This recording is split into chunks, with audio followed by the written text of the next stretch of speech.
Apoio Cultural Autêntica FM.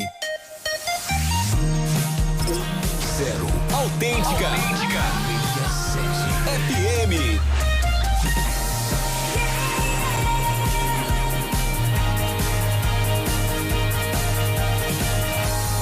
106.7. Autêntica FM. Muito boa tarde para você que está sintonizando o 106,7 nesta tarde de quinta-feira, 4h06 em Belo Horizonte. Hoje um programa muito especial. Nós vamos falar sobre arte, educação e questões étnico-raciais. Olha, as questões étnico-raciais, ainda bem, estão cada vez mais presentes nas escolas. Mas ainda falta muito.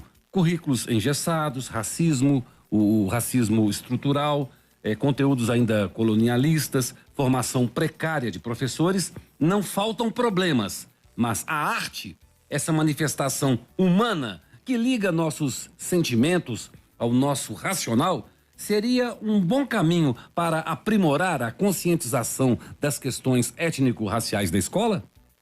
Sobre isso e muito mais, que o programa Educação é para Todos vai conversar agora com o professor Rodrigo Antero,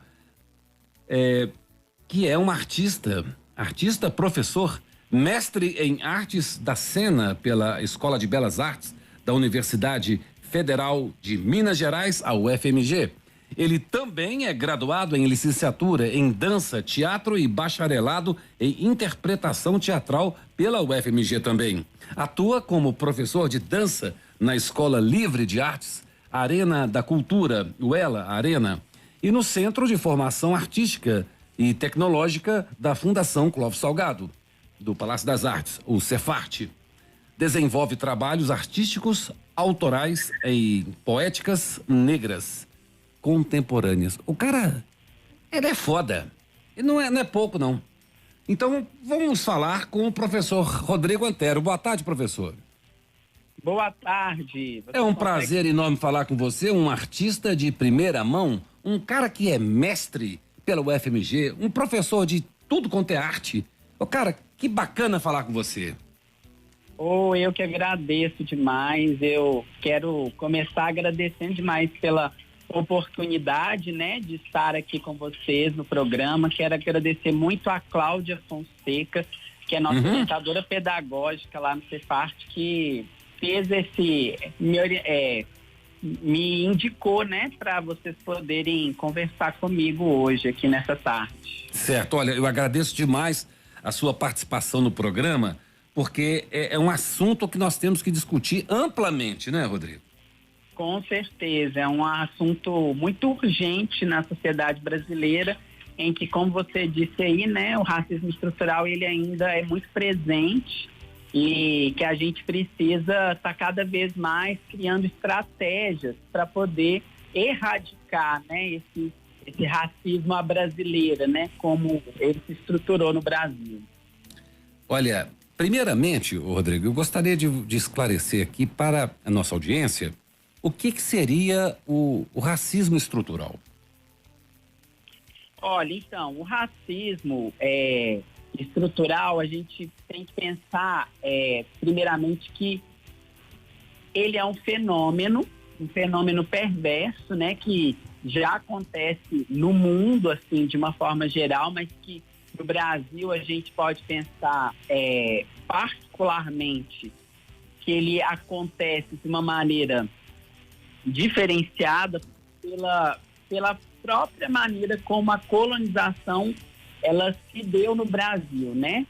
E no processo ali de abolição dessa escravatura, as elites brancas brasileiras, de certa forma, foram construindo algo que hoje a gente vai chamar de mito da democracia racial, né? Que é essa crença que pretos e brancos são iguais no Brasil. E, na verdade, esse mito construiu esse eufemismo, né, sobre essa questão do racismo. Então, muitas vezes as pessoas não percebem o racismo como algo que ele estrutura todas as relações sociais que, de certa forma, vai desumanizar as pessoas pretas, né? E tirar mesmo essas condições dessas pessoas ascenderem mesmo aos lugares de poder do Estado, da nação, enfim.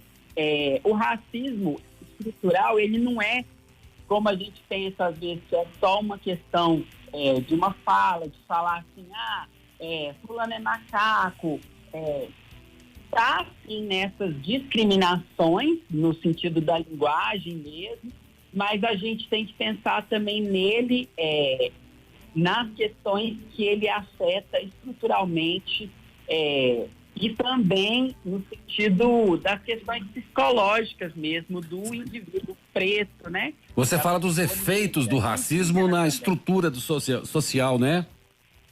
Sim, em todas as camadas, né? Porque muitas vezes a gente pensa que o racismo ele só está nessa questão de uma fala racista, de uma atitude que ela é direcionada, mas também ele vai acontecer dessa forma que eu vou chamar de passiva, que seria maquiada, de forma que, na verdade, nem sempre o indivíduo vai saber ali que ele está passando por uma situação de racismo, mas que é uma situação de racismo, né? Que está destituindo o indivíduo, a pessoa, o sujeito negro, de poder alcançar determinadas funções mesmo, assim, né? Você está falando, Rodrigo, que, por exemplo, você falou aí do eufemismo, né? Que é uma maneira de tentar dar uma gourmetizada no mesmo tema, né?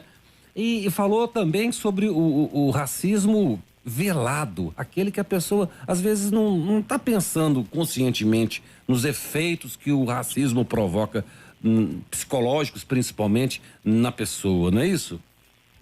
Exato, assim, o racismo ele provoca muitos traumas, né, na pessoa, e às vezes são traumas que às vezes a própria pessoa negra não vai muitas vezes perceber ali que ela está passando por determinadas situações que a interiorizam. Discreto, então, né? É discreto, né, Rodrigo? Ele é maquiado, né? Ele é mascarado, vamos dizer. É isso que eu estava tentando falar em relação a essa questão de como ele se dá no Brasil, né? Porque, por exemplo, nos Estados Unidos, que teve essa questão da segregação, né? Ou mesmo o apartheid, foram formas ali do racismo, ele se instaurar de uma forma mais direta.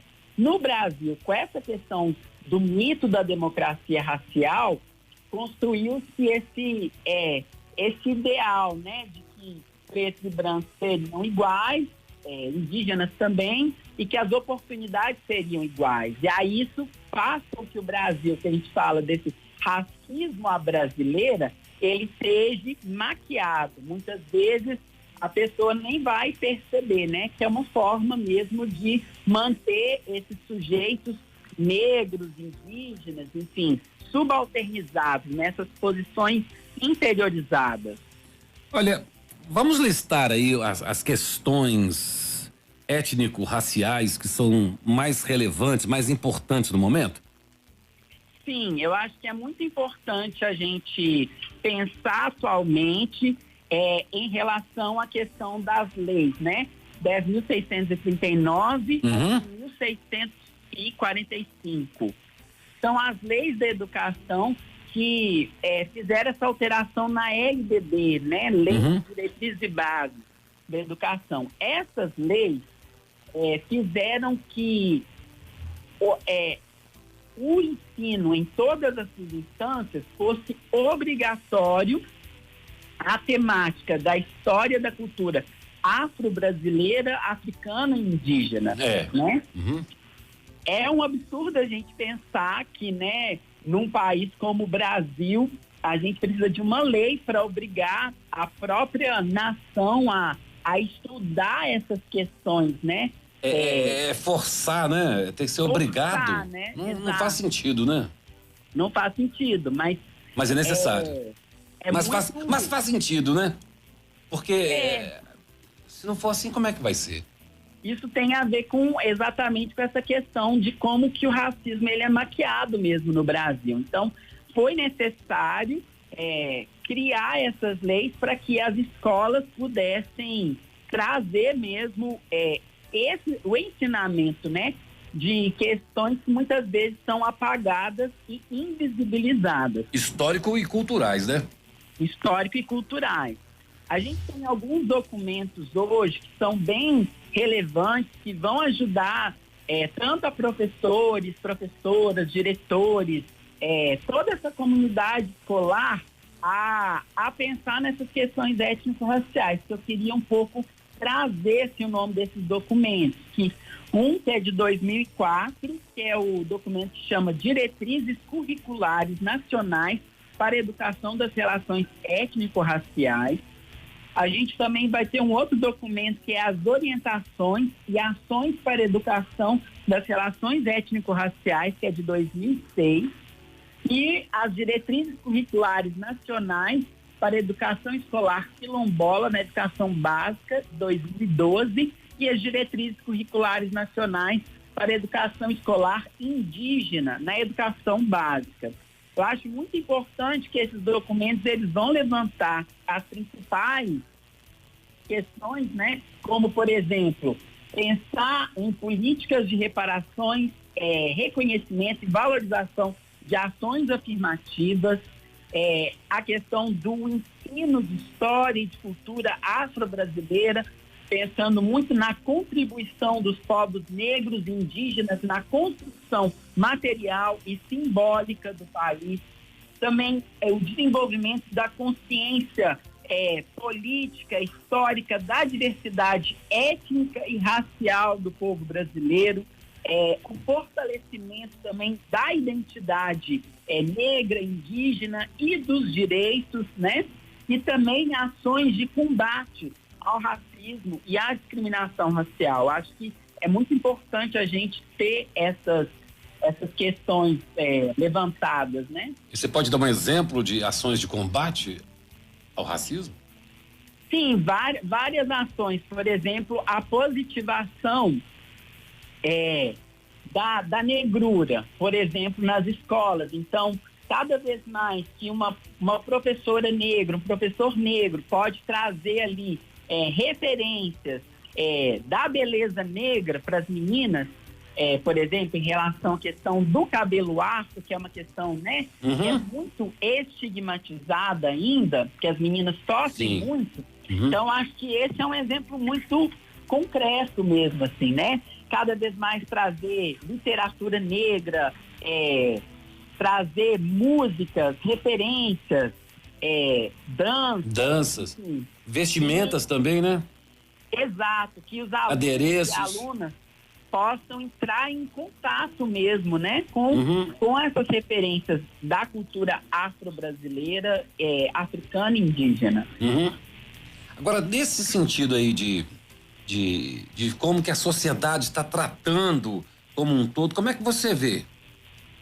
Olha, eu percebo que, de uma certa maneira, essas questões hoje, elas estão mais em voga.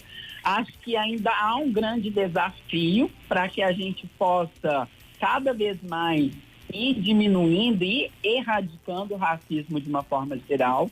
Mas eu gosto de pensar muito que esse momento da pandemia, apesar de todas as consequências, né, para a saúde como um todo, ele também trouxe um grande fomento a várias produções assim, na internet, para que as pessoas pudessem entrar em contato mesmo, né, com a importância dessas questões. Gosto sempre de trazer o nome da Djamila Ribeiro, também com o Manual Antirracista. Então, eu acho que houve um processo de democratização em muitos canais de YouTube ou mesmo no Instagram, tentando provocar esse estímulo, né, de pensar mais sobre a importância de se refletir sobre essas questões atualmente. No caso, a gente vai buscando soluções a partir da comunicação e colocar em prática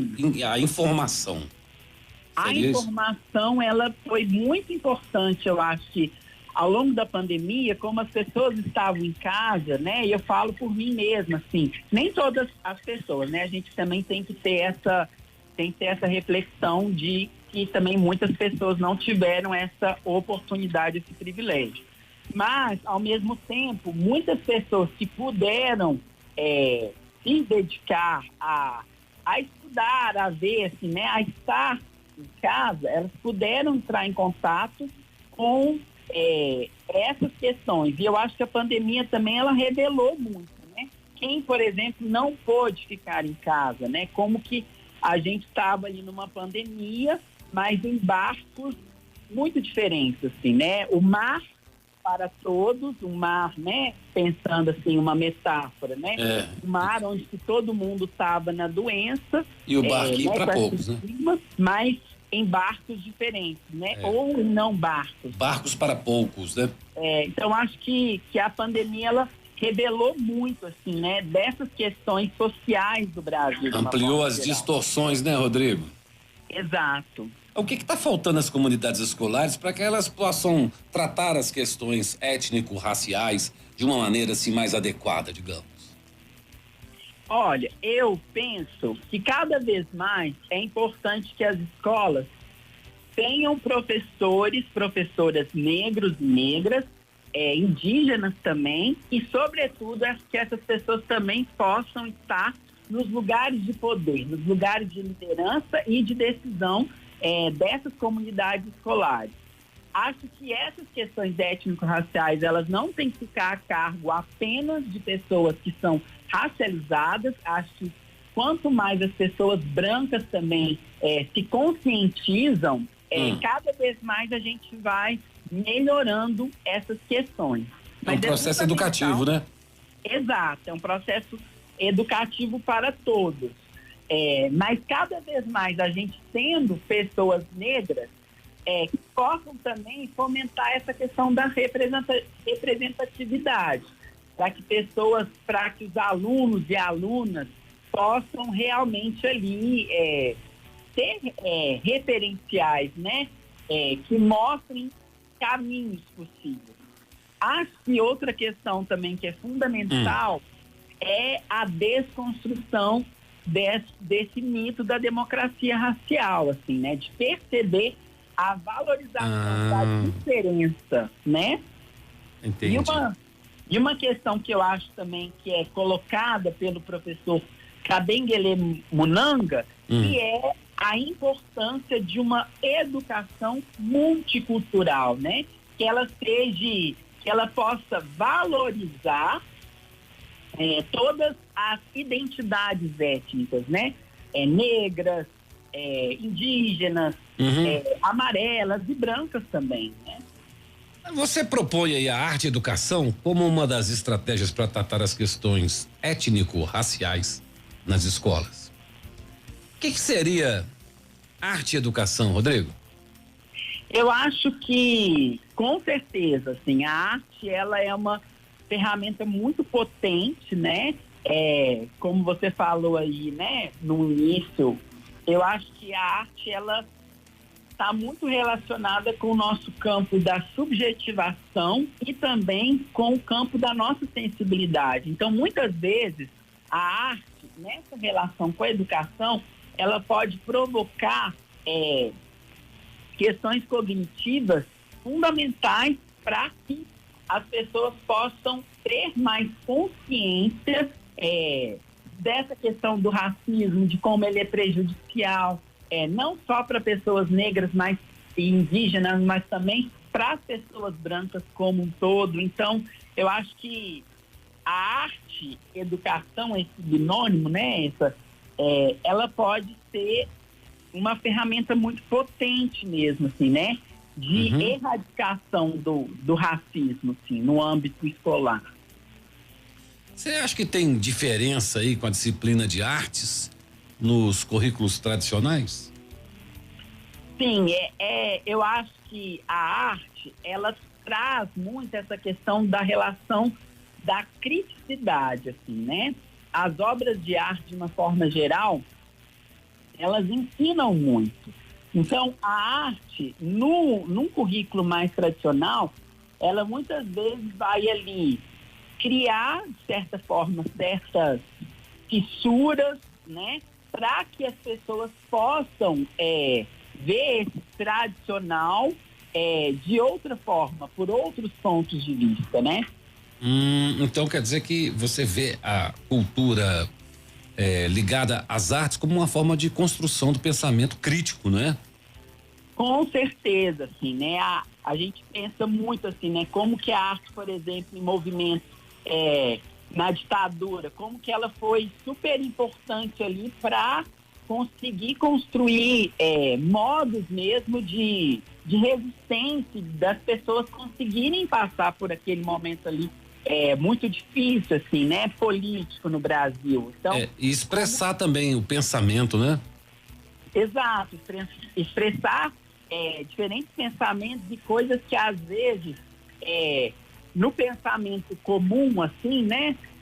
Muitas vezes ainda não está chegando. Às vezes a arte, ela constrói a partir da sensibilidade de possibilitar que o aluno ali ele possa entrar em contato com questões psíquicas que vai desconstruindo essas certas cristalizações, né? Essas molduras, né? Que às vezes a gente fica engessado em certos pensamentos. Às vezes a gente fica sem saber como que funciona, né? Na verdade, a pessoa precisa ter um pouquinho de conhecimento, e aí está o papel importante do veículo de comunicação como a rádio, de trazer à comunidade informações sobre o que é arte e educação, o que é racismo, o que é racismo estrutural, não é verdade? Com certeza, assim. Eu falo, por exemplo, que o meu processo assim, de tornar-se negro, essa expressão é muito advinda de um livro que é da Neuza Souza Santos, que tem esse nome, que se chama Tornar-se Negro, que essa autora negra ela vai provocar assim, né, que esse processo de devir negro, do vir a ser negro, é quando a pessoa negra ela toma consciência do que vem a ser, o que é você ser negro numa sociedade principalmente racista como a brasileira. No meu processo de tornar-se negro e de positivar essa negrura que por muito tempo para mim foi estigmatizada e estereotipada, enfim, eu às vezes não conseguia perceber isso, foi através de um espetáculo de teatro que eu fui assistir na escola onde eu trabalho, em que eu tinha uma cena, o trabalho chamava Nenhum de Nós, de uma dramaturga amiga minha, muito importante na minha trajetória, que é a Adélia de Carvalho. Nesse espetáculo, tinha uma cena de um casal interracial, uma mulher negra com um homem branco. Essa mulher negra era uma empregada doméstica, que ela começa a se envolver com esse rapaz, que é um rapaz branco e tudo mais. E a avó, a mãe desse cara, que não aceitava essa relação interracial, provoca vários problemas. Numa das cenas desse trabalho, Nenhum de Nós, a neta, o casal acaba tendo uma criança, uma filha, e essa filha, ela muito provocada pela avó, assim, ela começa a chorar numa determinada cena falando: vó, pode saber, pode ter certeza, eu vou esfregar minha pele e eu vou ficar mais branca, eu vou ficar mais clara. Nessa cena, eu lembro que eu assisti nesse espetáculo, de repente eu comecei a chorar e não parava de chorar. Assim. Aquela cena, ela acionou questões em mim, de traumas que eu tinha, e que eu nem estava percebendo que eles estavam ali. Então, acho que a arte, ela é muito potente nesse lugar, às vezes, de provocar as pessoas a perceberem questões que, às vezes, elas não estão realmente tendo a condição de olhar para essas questões, né? Então, eu falo dessa minha experiência particular. Assim, entendi. Assistir aquele espetáculo, né, de uma dramaturgia negra, né? Como que aquilo foi importante para o meu processo. É um bom exemplo, né? Um bom exemplo de enfrentar a situação e como uma forma de expressar a arte e ensinar as pessoas, né? E como que a gente pode envolver os professores das outras áreas, tipo matemática, biologia? Como é que eu posso incorporar, pegar o engajamento desses outros professores nessa questão? Então, eu penso que é muito importante que as escolas, de uma forma geral, elas tragam formações continuadas para pensar essa questão das relações, do ensino das relações étnico-raciais, né? Então, por exemplo, na escola onde eu trabalho também, no CEPART, a gente teve uma formação com 3 ou 4 mulheres negras que vieram trazer, e uma delas, na época, era uma cantora que, ao longo da palestra performativa, ela ia cantando algumas canções de narrativas afrodescendentes, e as outras mulheres, elas vieram trazer para nós questões de como que a mídia, o tempo todo, está estereotipando os negros indígenas, né? Não colocando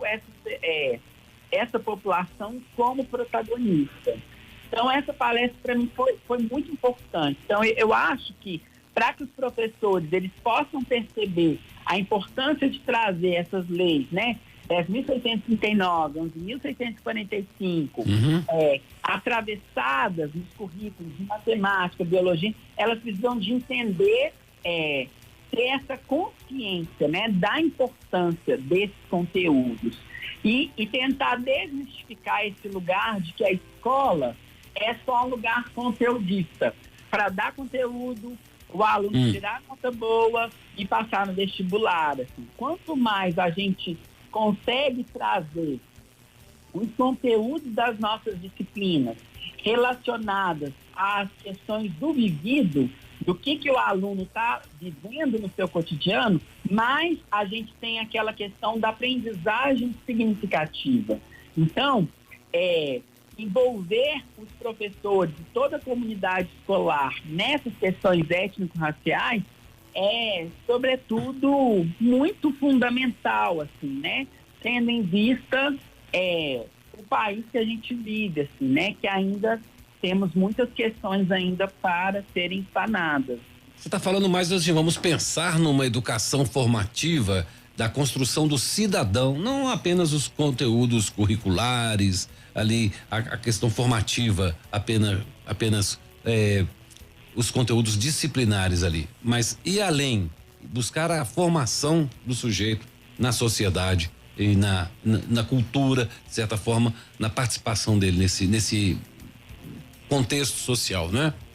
Exato, ter essa abordagem mais ampla, né? Mais porosa, assim, né? Se eu, professor de uma disciplina de matemática, posso pensar, por exemplo, trazer a questão do Egito, né? Das pirâmides, tentar relacionar esses conteúdos, fazer a tal da transversalidade, né? Eu acho que isso pode fomentar muito as questões, né? Eu converso muito com as minhas aulas, eu não trabalho numa escola necessariamente tradicional, né? De matemática, portuguesa, eu trabalho em 2 escolas que são escolas propriamente de arte, né? Tanto o Arena da Cultura... Pode ser parte, né? O CEPART, que é o Centro de Formação Artística e Tecnológica da Fundação Clóvis Salgado. O Palácio das Artes. Isso, ali dentro do Palácio das Artes, que é uma escola mais voltada para quem está querendo se profissionalizar nas artes. Também trabalho no Arena da Cultura, Escola de Arte Arena da Cultura, que é uma escola de formação artística fomentada pela Fundação Municipal de Cultura e Secretaria Municipal de Cultura, pela Prefeitura. Então, assim, o contato que eu tenho, por exemplo, no Arena a gente tem um curso de formação, chama-se Integrarte. Esse curso a gente vai trabalhar formações artísticas com pessoas que estão envolvidas com o contexto da educação municipal, assim, né? E muitas vezes a gente percebe mesmo, assim, né? Como que essas questões étnico-raciais, elas atravessam o cotidiano dessas pessoas. Como é que é a forma de ingresso no Arena e qual é a forma de ingresso no Cefart? Qual é a condição? Você entra para se formar? Você pode explicar um pouquinho do Arena e um pouquinho do Cefart pra gente? Com certeza. No Arena as inscrições ficam abertas, né? A gente pode entrar pelo site da prefeitura. O Arena ele é um projeto de democratização e descentralização e de acesso à cultura. Então ele acontece nos 17 centros culturais que a gente tem na região metropolitana de Belo Horizonte. Então as pessoas, todo mundo pode fazer essa inscrição. Muitas vezes todas as pessoas podem acessar, né, essa escola livre de arte, e a gente tem atualmente 10 áreas: dança, teatro, música, artes visuais, design popular, enfim. E as pessoas podem acessar tanto pelo site da prefeitura, da PBH, quanto também podem ir direto nos centros culturais, indo no FAC, que é no edifício central, onde tem as oficinas de formação mais longa e continuada. Qual que é a idade de ingresso, Rodrigo? Oi? A idade do aluno para ingressar? Então, no Arena a gente não é um público bem heterogêneo. As pessoas tem oficinas direcionadas para crianças, mas também temos essa questão que o Arena trabalha com todas as idades. Então, lá eu tenho alunas da terceira idade, maioridade, tem alunas jovens, enfim. Já tive uma turma, por exemplo, de um aluno de 18 anos e de uma senhora de 73 anos. Então, legal. A gente tenta realmente trabalhar com essa questão da diversidade em diversos aspectos, seja ela corporal, étnico-racial, econômica, enfim. Etarismo também. Etarismo. Gordofóbico, né? Exato. Não é isso? Agora, e é tudo o Arena gratuito, é uma né? escola que visa mesmo a gente poder trabalhar com essa questão da diversidade. Bacana, maravilha. E é tudo de graça, tudo 0800. São todas as oficinas que a gente oferece, são gratuitas, né? Mas eu não gosto de falar que são de graça, são pagas com os nossos impostos, né? Gratuita para quem paga. Tô dizendo assim, a pessoa não paga a mais para fazer o curso, né? Não, pra participar, exato. né? Porque de graça não existe nem almoço, né? Exato. Agora me fala uma coisa, Rodrigo. Quais são os horários, né? Como é que eu posso colocar a minha criança lá? Como é que eu posso colocar o meu filho, a minha esposa, né? Como é que a pessoa pode conciliar os horários? Você pode dar uma ideia assim? Tem aos sábados, tem o domingo, tem a noite? Tem todos os horários, assim, o Arena realmente, assim, tem atividade em diferentes dias, horários, as pessoas elas podem acessar mesmo. Acho que mês passado foram mais de 80 oficinas, tem até atividades também online, que com a questão da pandemia a gente passou a oferecer alguns cursos online e acabou trazendo também estudantes de outros estados do Brasil e até de outros lugares do mundo, assim. Então, por exemplo, na segunda-feira passada, na área de dança, né, que é a área onde eu atuo mais propriamente, a gente teve, por exemplo, uma roda de conversa sobre dança e as questões indígenas. Então, assim, o Arena as pessoas vão entrar ali no site da PBH e vão ver, assim, as diferentes oficinas e o que vai ter mais a ver com o que ela está querendo buscar ali, né? Olha, agora vamos pensar numa coisa aqui, que é o período das inscrições, Rodrigo. Quando é que a pessoa pode ficar atento aí para poder entrar nessa? As inscrições do Arena elas já começam agora, se eu não me engano, em julho, final de julho, que aí agora a escola vai ter um recesso, né? E aí já começa esse período das inscrições. Isso tudo também tem que olhar direitinho pelo site.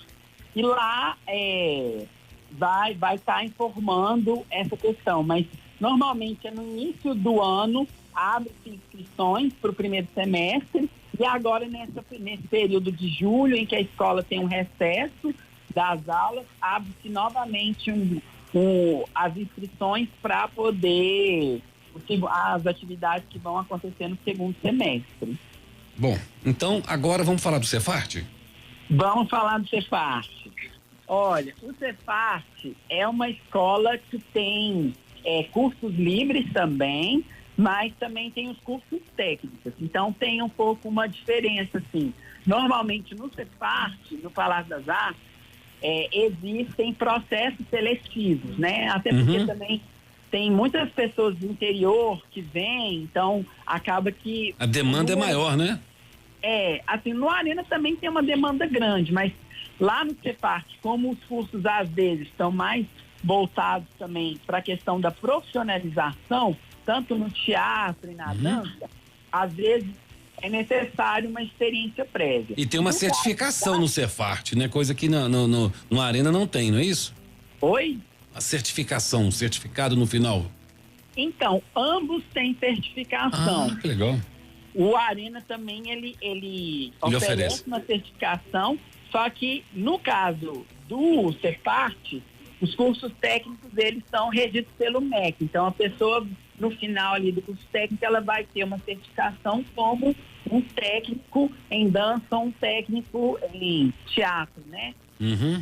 Nas artes dramáticas. Que bacana. E qual a duração, no caso do Cefart? No Cefart, então, os cursos técnicos, eles estão tendo duração de 3 anos, no caso do teatro e da dança. Agora também tem os outros cursos, por exemplo, a gente tem lá, são 5 áreas, que é o teatro, a dança, a música, as artes visuais e mais recentemente também a Escola de Tecnologia da Cena, que é uma escola que vai pensar a questão dos bastidores, né, do espetáculo. Então, iluminação, cenografia, figurino. Então, uma escola mais voltada para essas questões dos bastidores. De cenografia, iluminação, né? Exato. Maquiagem, todas essas estruturas aí do ambiente teatral, né? Artístico. Agora, exato. Eu não entendi uma coisa, eu queria deixar claro aqui. Quando o aluno ele está no Cefart, ele pode equivaler ao ensino médio, ele não está matriculado numa escola de ensino médio ou ele tem que ficar nos dois? Para ter esse certificado de técnico? Sim, para os cursos técnicos, o estudante ele tem que estar matriculado no ensino médio ou já ter concluído. Para os outros cursos, por exemplo, na Escola de Artes Visuais, nos outros cursos de extensão ou cursos livres, não necessariamente. Mas para os cursos técnicos, sim, é necessário ter essa questão das 2 habilitações. Tá certo. E o processo de seleção começa quando para se inscrever?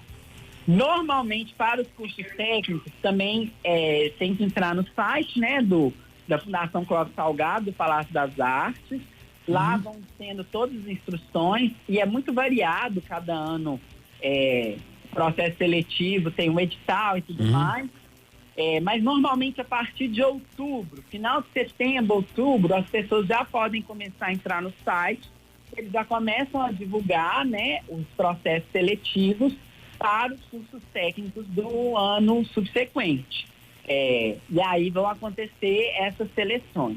Agora, para os cursos semestrais, por exemplo, a Escola de Artes Visuais, a própria Escola de Tecnologia da Cena, acho que a música também, que não tem outros cursos que não são necessariamente cursos técnicos, também é um pouco parecido com o Arena, assim, né? Tem inscrições no início do ano e também no meio do ano.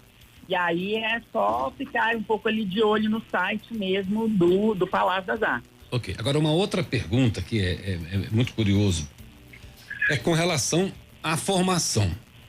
Quer dizer, o aluno foi lá, aprendeu, agora vamos falar das apresentações. Como que são esses espetáculos de apresentação, tanto no Cefart quanto no Arena? Bem, eu tô mais envolvido, né? Principalmente com a área de dança, né, com ambas as escolas. E aí, por exemplo, no Cefarte, a gente tem tanto um espetáculo que é feito como formatura, inclusive no final nesse final de semana passado, a gente fez um espetáculo chamado Mudas, com a turma de formandas, formando agora desse ano de 2023, né? Uhum. Então, por exemplo, as formandas desse ano, elas vão fazer espetáculo agora no meio do ano e um no final do ano, que vão se dedicar ali a alguma temática. A nossa agora, que eu estive à frente da direção do espetáculo junto com a Patrícia Werneck, e foi um trabalho que pensou muito sobre essa questão do feminino. Então, cada um desses trabalhos vai se voltar para uma questão, né? Uhum. Na escola de teatro também eles vão ter agora um espetáculo, acho que agora em julho também, início de julho, que vai ser no Francisco Nunes. Então, tem esses espetáculos de formatura. Para além desses espetáculos de formatura, tem outras apresentações que acontecem ao longo do ano. Então, na escola de dança a gente tem um espetáculo de final de ano onde toda a escola, todos os estudantes, desde as crianças até os mais jovens, mais adultos, assim, vão se apresentar. Uhum. As mostras de dança também, né? E na escola de teatro também acontecem essas várias mostras ao longo do ano, para além desses espetáculos, que são os espetáculos de formatura, que são os espetáculos finais.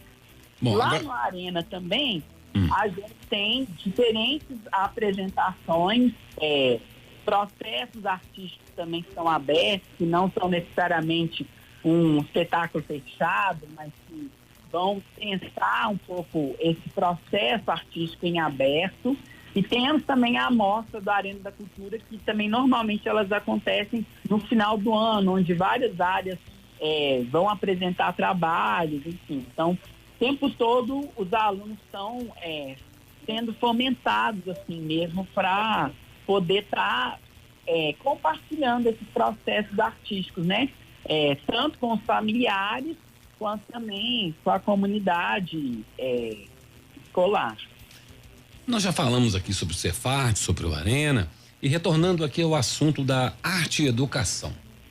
Você pode dar alguns bons exemplos aí sendo desenvolvido em escolas para ajudar a conscientização das questões étnico-raciais? Sim, eu fico pensando muito, até voltando ainda lá no Cefarte também, no próprio Arena. No Arena, por exemplo, os estudantes criaram um projeto que hoje também muitos professores participam, que é o Reflete Arena, que são rodas de conversa em que vão trazer muitas dessas questões de ações afirmativas para serem pensadas pela comunidade escolar, né? Como que bacana! A gente pode pensar estratégias mesmo, né? Não só das questões étnico-raciais, mas também em relação às questões de gênero, as questões de sexualidade, várias delas. No Cefarte, a gente também criou, alguns professores se juntaram, a gente também criou um programa de ações afirmativas, né? Há um tempo atrás, em que a gente trouxe muitos artistas negros e negras para poder trazer obras, também rodas de conversa. Então, várias ações mesmo, né, que possam refletir sobre essas questões. Então, eu acredito que esses projetos, de uma forma geral, eles podem trazer mesmo conscientização, né? E eu acho que também uma questão muito importante para pensar a questão étnico-racial nas escolas é trazer as famílias, né? Como que essa família ela pode estar mais próxima do estudante ali e também está sendo formada, né? Porque às vezes o estudante tem questões fundamentais que estão sendo vividas no processo familiar e que às vezes ele não está tendo ali um suporte. Então, acho que trazer todo a escola como esse lugar, né, de fomentar mesmo o conhecimento, ela pode ensinar não só os próprios estudantes, mas também as famílias que precisam estar ali junto nessa formação. Olha, quando a gente pensa de sair da escola, atravessar os muros da escola e trazer a comunidade para dentro, né? Uma forma que a arte e a educação pode atrair esses elementos, né? Que são parte da comunidade aí, da escola, os pais, os parentes de toda maneira, e que eles vão se envolvendo aí através da arte, até para apresentação, ter ali roda de conversa, como você falou, trazer a família também para participar, né? Com certeza. Assim, professor, fala. Não, eu acho que é isso mesmo, assim, quanto mais toda essa comunidade escolar, e pensando que a família, ela faz parte dessa comunidade escolar, quanto mais ela se apropria dessas questões, mais elas vão sendo refletidas, né, e discutidas e virando debate. Eu acho que no Brasil a gente ainda tem muito medo de tocar o dedo na ferida que é a escravidão, né? Desse processo horrível que a gente viveu, mas que é preciso a gente olhar tanto para a escravidão quanto a colonização, os danos que isso trazem até hoje, né? Na nossa contemporaneidade mesmo. Ô, Rodrigo, se pensasse nos professores, nos alunos, nos diretores da escola, né? Eles estão querendo saber mais sobre a arte e educação e essas questões étnico-raciais. Quais são as dicas que você daria para ajudá-los dessa forma? Eu acho que é muito importante que toda essa comunidade escolar conheça também os arredores, assim, fazer esse olhar para a comunidade. Então, quais são os artistas negros e negras locais? Conhecer os projetos, né? Entender quais são as companhias de artistas que estão trabalhando. Por exemplo, eu faço parte hoje de um coletivo que é a Segunda Preta, que está ali aos arredores do Lufac, que é onde a gente tem algumas das oficinas do Arena da Cultura. Então, por exemplo, agora dia 27 vai ser o dia municipal da questão da dança afro-brasileira. Então, a gente vai estar tentando reunir toda a nossa comunidade escolar com alguns artistas locais, né? Então, acho que é fundamental que as escolas, todos esses profissionais, eles possam interagir com esse contexto cultural da cidade. Tentar ver o que está passando no cinema, o que de músicas novas, de artistas negros. Então, se apropriar mesmo, assim, né? Poder beber mais dessa fonte que às vezes está tão perto, está tão próxima de nós, as manifestações como o próprio Congado, né? Então, como que a capoeira, recentemente eu fui numa escola fazer uma visita para um professor, né, que faz parte desse nosso curso lá no Arena, que é o Integrar, um curso, né, que pensa muito uma formação de arte e educação para profissionais na educação municipal. Eu fui visitar e ele estava lá trabalhando com a capoeira, né? Então ele é uma pessoa da capoeira de muito tempo, que trabalha na escola integrada e que está ali trazendo aquele conhecimento. Ele trouxe uma fala para mim, que chama Carlos. Falou assim, olha, eu tive um pouco de resistência no início, até com outro professor aqui da escola também, que era evangélico e tudo mais, mas que aos poucos a coisa ela vai tomando um novo lugar, assim, né? A gente vai ali criando essas fissuras e desconstruindo muito essas discriminações que ainda são muito presentes, né? Esse racismo. Então, acho que é isso, assim, é pensar como que essa comunidade escolar, ela pode se aproximar dessas manifestações afro-brasileiras, africanas, indígenas, estar em relação mesmo com as artes e performatividades e poéticas negras de uma forma geral. Maravilha, Rodrigo.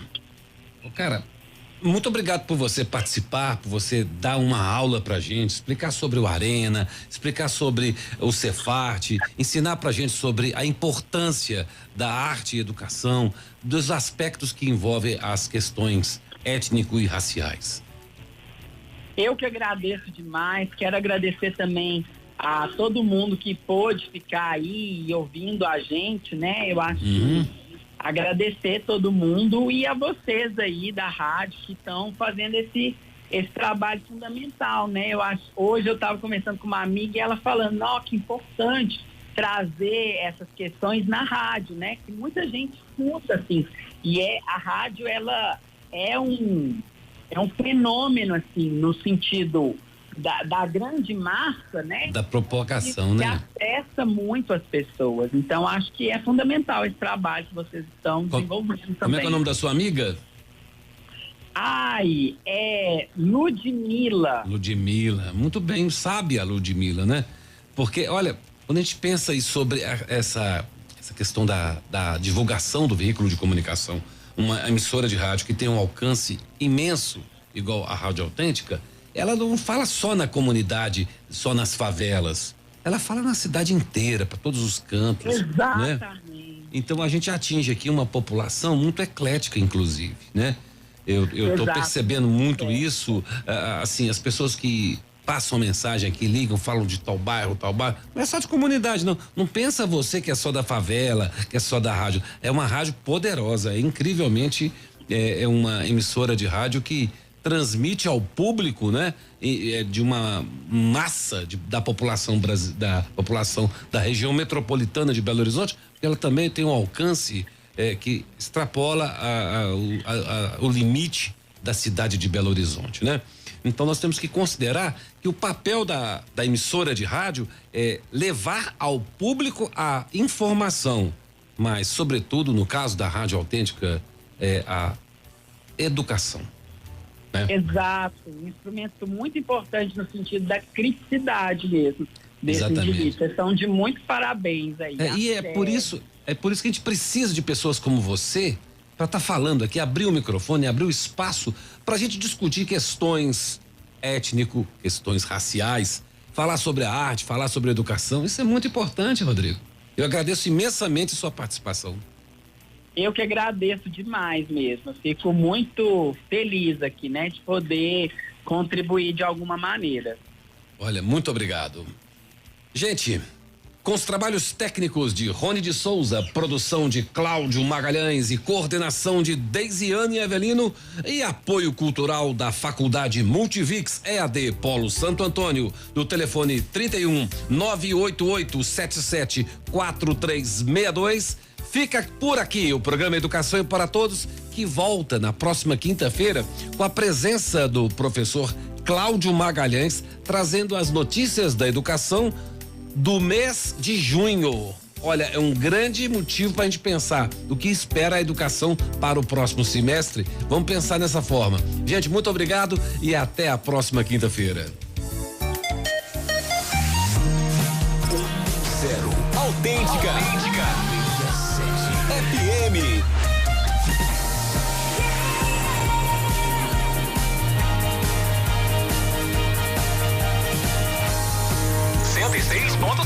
Sempre ao seu lado. Autêntica FM.